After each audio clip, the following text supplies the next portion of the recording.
Si Ronald, iyon, naliligaw na naman.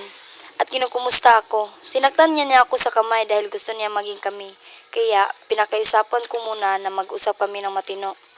Bakit? Hindi ba kayo nag-uusap ng matino? Hindi, dahil may delivery ng mga pataba. Kaya, inasikaso ko muna kasi alis na yung delivery truck. Buti nga nandun si Joaquin sa pangyayaring sinaktan ako ni Ronald. Well, thank you for Joaquin for saving you. Sinasabi ko na nga ba, mabuting tao si Joaquin. Mula nung mga bata pa tayo, siya lang yung kababata nating tumutulong sa gawaing bahay at tumutulong sa asyenda kasama ang kanyang inay at tatay. Sayang nga lang nawalan sila ng pamilya. Siya na lang ang nagtataguyod sa buhay nila ng kapatid niya. Magkababata pala tayo ni Joaquin. Oo.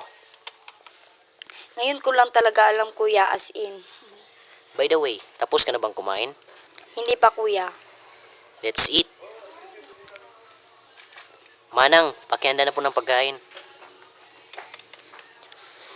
Hindi inakala ni Gabriela na hindi magagalit ang kanyang kuya sa nangyari kanina nung maghahawak ang ng kamay.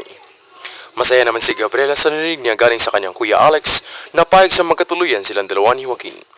At dahil dyan, hindi mapakali si Gabriela sa kanyang kwarto sa kiisip sa sinabi ni Joaquin na mahal kita, Gabriela. Handa ko ibigay lahat, pati na ang puso para sa iyo.